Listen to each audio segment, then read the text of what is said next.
बदलो खुद को। सिर्फ खूबसूरती से जो दिल में जगह बनाई जाती है वो पायदार नहीं होती। आपकी खूबसूरती खत्म तो आपकी जगह भी खत्म।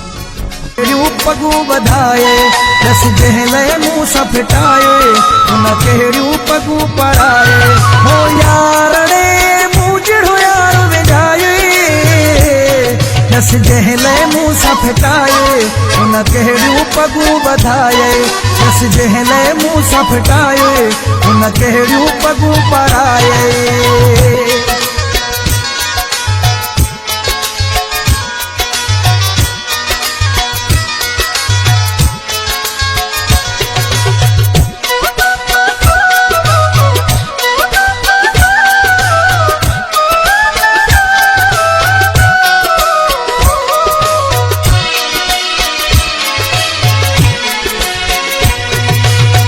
कदुरे माण्हूअ जे पोयां हथ धोई पइजी वए सियाणे कांव वांगे तूं हाणे पई पासा रहिजी वए।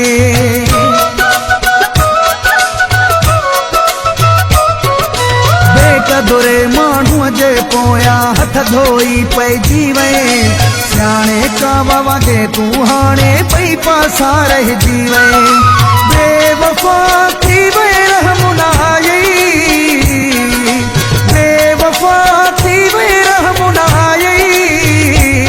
रस जहले मुंह सा फिटाए उन केड़ियों पगू बधाए रस जहले मुंह सा फिटाए उन केड़ियों पगू बधाए यार रे मुझड़ो यार विंधाए रस जहले मुंह सा फिटाए उन केड़ियों पगू बधाए रस जहले मुंह सा फिटाए उन केड़ियों पगू बधाए रस जहले मुंह सा फिटाए उन केड़ियों पगू बधाए।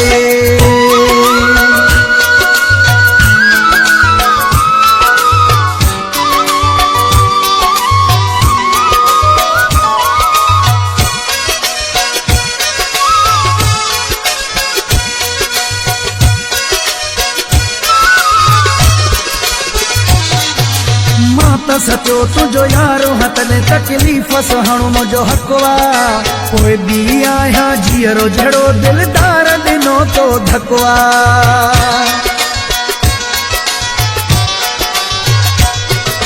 मां त सचो तुझो यारो हथने तकलीफ़ सहणो मुझो हकवा कोई भी आया जीअरो जड़ो दिलदार दिनो तो धकवा। चे तेरा मुंह ते तावीज़ कराई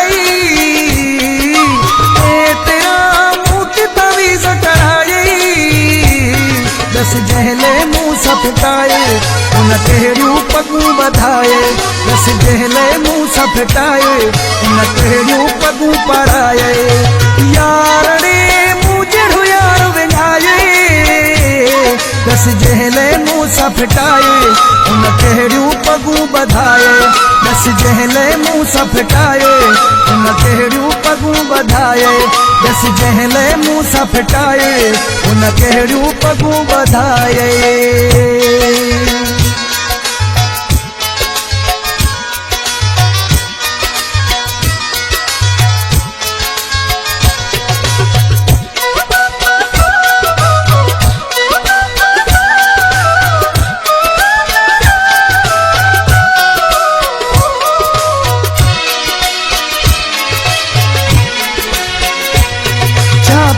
खबर आहे दिल बर मुझी दिल जो शीशो भगोती शाहद ने चांडे के छड़े हण भित सा मोह लगोती।